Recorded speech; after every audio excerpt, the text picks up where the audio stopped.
it is like a day and a half later, and I finished reading The Two Towers, which is the second volume out of Lord of the Rings. It contains books 3 and 4.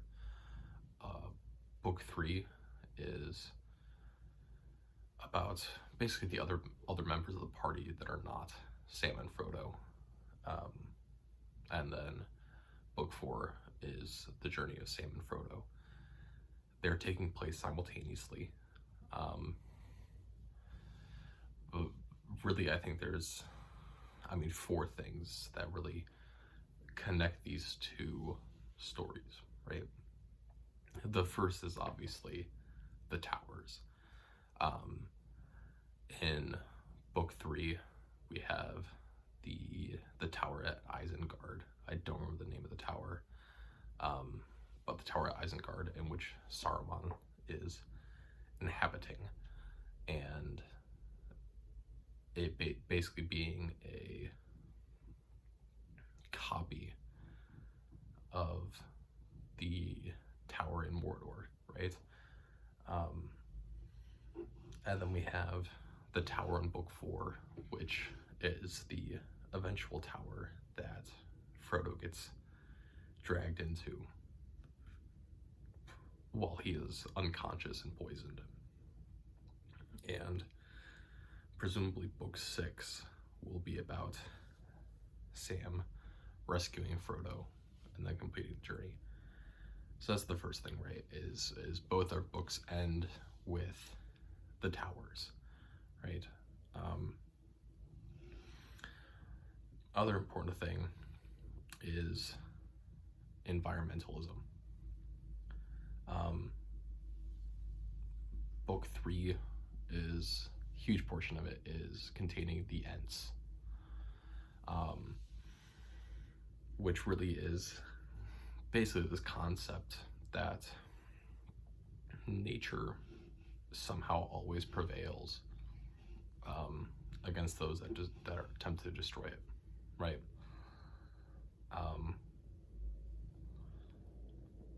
The reason that the Ents eventually decide to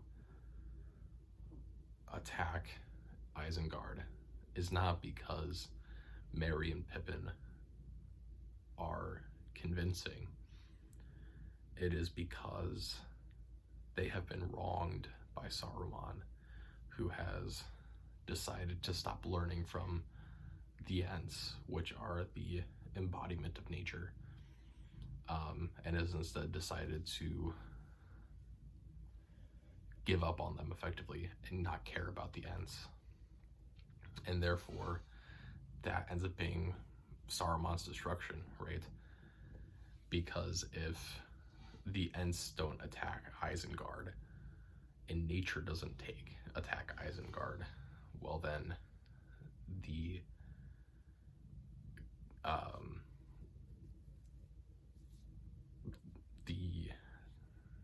Helm's Deep falls, and there is no coming back, right? Saruman wins, and then it is Saruman that wages war against Sauron, right? So I think that's kind of the big takeaway is environmentalism, super important, and certainly I think you can do a lot, especially in books 3 and 4. You could read a lot from the environment, because the environment is more than just the geography and the locations, right? Also with that, we kind of see this difference between the marshes that Frodo and Sam have to cross and Helm's Deep, right? Both these locations are constantly have struggled with war at some point, right? The marshes of the dead, or the dead marshes, are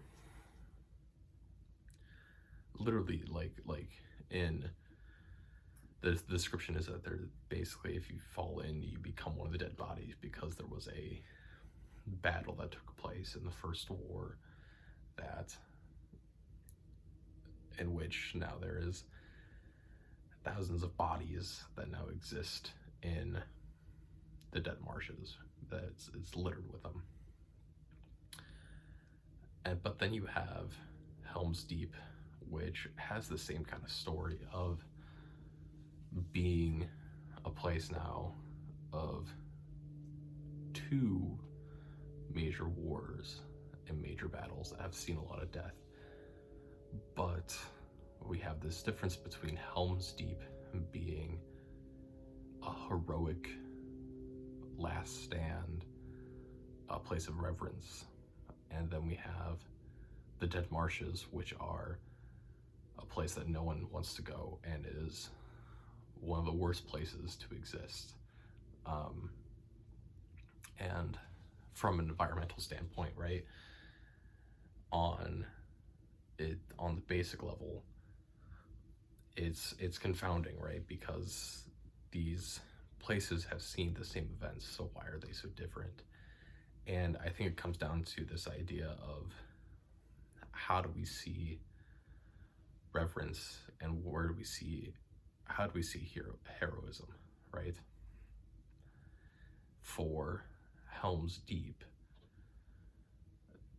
it is associated with heroism and defiant last stands against an insurmountable force, whereas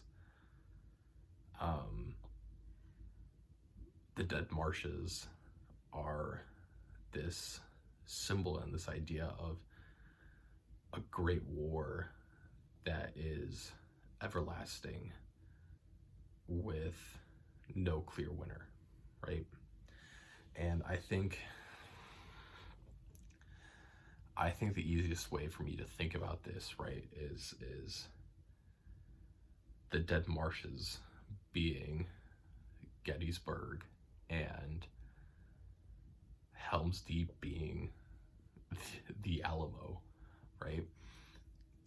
Which I think are not great analogies, but that's the first thing I can think of. And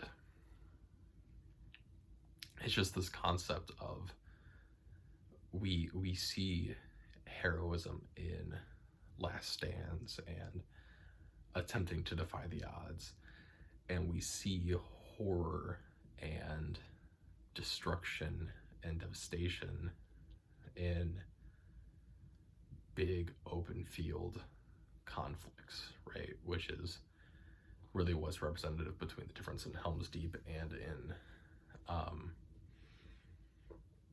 the Dead Marshes. So I think that's kind of an interesting thing. Other important point, I think, is the decisions between making rash decisions and making them fully thought through. And I mean, this is a problem that I think is covered a lot of times between, I think, just in a lot of stories, because we saw it in Hamlet quite a bit, but it really gets hammered home here, right? At first, looking at the Ents, which I think are the most obvious, this idea of rashness versus taking time to try and decide all things, right?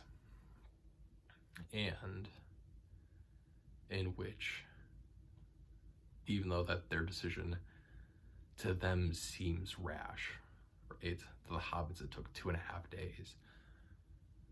And that's 2.5 days that they didn't really have to lose.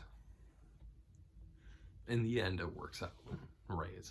In the end, it actually is beneficial that it took the Ents that long to decide. But, right, this concept of rashness being important, but yet needing to take the time to decide things. Um,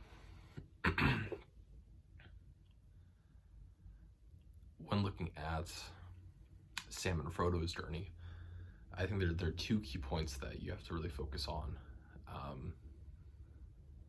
The first comes with Sam's treatment of Smeagol. Certainly, there is rashness there. Sam, I think, out of all of our Hobbiton characters, or all of our Hobbit characters, is perhaps the most rooted in accepting stereotypes of the other races. I think that's been shown. That was shown quite a bit in the Fellowship of the Ring, and it comes out again here in working with Smeagol, right? Is that Sam is horrible to Smeagol because he refuses to take the time to decide and take the time to weigh all the options and to really try and learn Smeagol. Instead, he makes the rash decision to fully be on board with what Bilbo's account of Gollum was.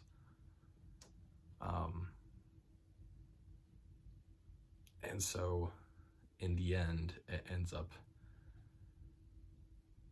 almost killing Frodo and almost killing Sam, because I would argue that if Sam had also been kind to Smeagol / Gollum, Gollum would have lost out and Smeagol would have won back over the body.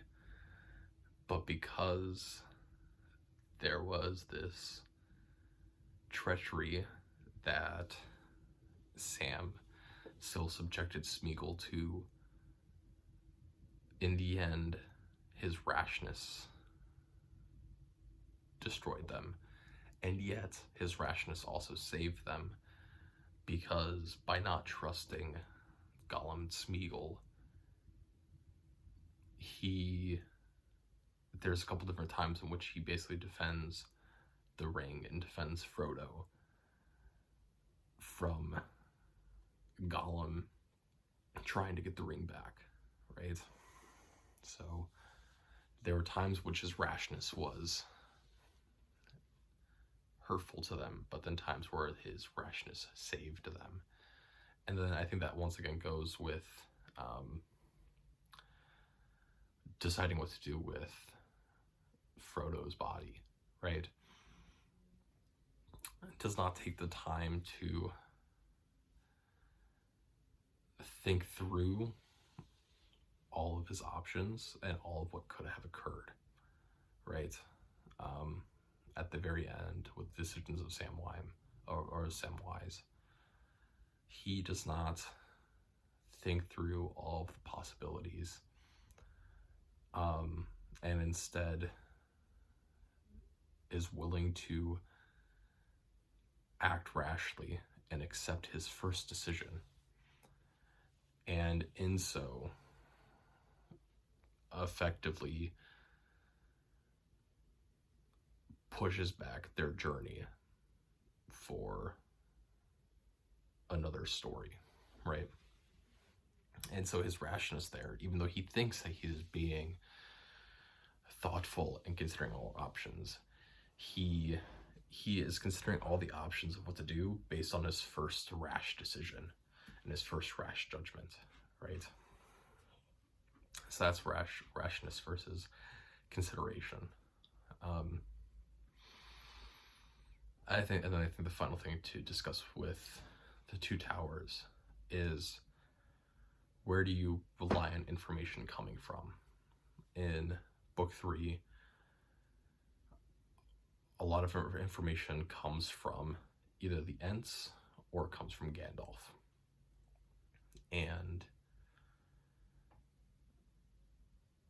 in book 4, all of your information is coming from Gollum, and to some extent, Faramir,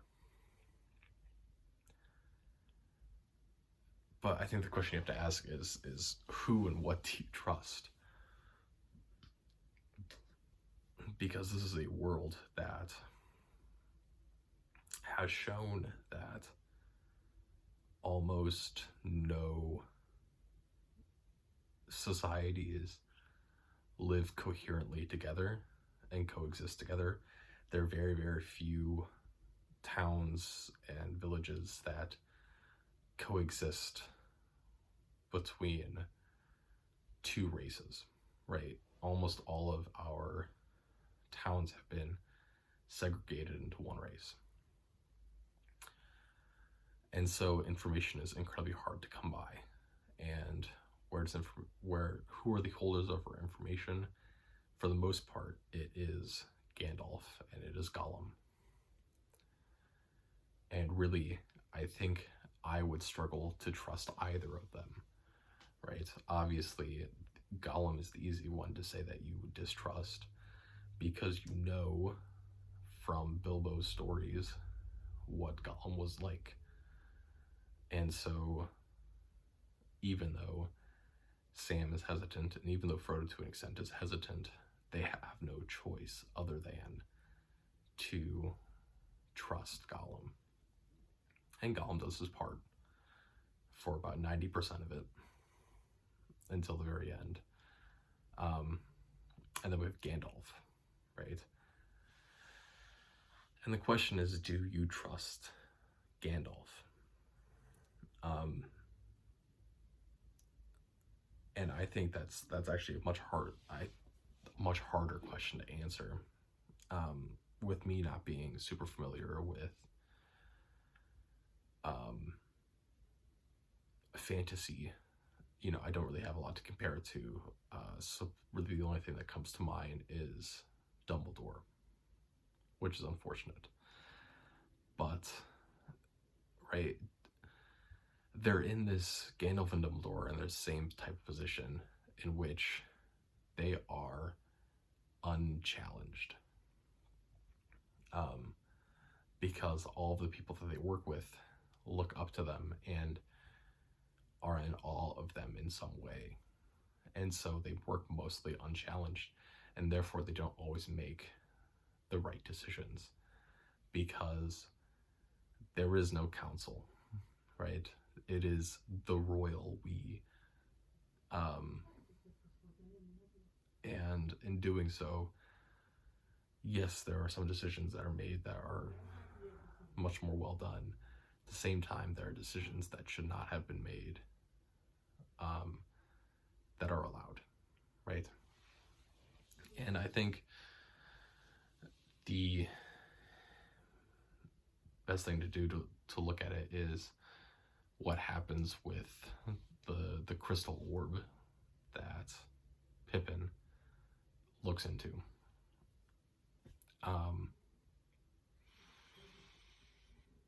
I don't remember the exact lines, but it's basically this, he has this concept of better to have happen to the hare than to the wolf, right? Which is a terrible, terrible concept, right? But in Gandalf's mind, it is better for Pippin to have been overcome and to have seen Sauron, and Sauron look at Pippin, and Pippin be overcome with madness, than it would have been for Gandalf to look into the orb and be seen by Sauron, right? Because although Pippin, very, very important, is replaceable, right? Pippin is replaceable. He is a singularity. Versus Gandalf, who is basically beyond all that, is their most powerful character at this point, right? And so, in Gandalf's mind, it is better for it to have happened to the hare than happen to the wolf, which, I don't agree with as a concept. And therefore I struggle to trust Gandalf and Gandalf-like characters. That's that. That is the Two Towers. Hopefully I will finish The Return of the King by the end of spring break, but we shall see.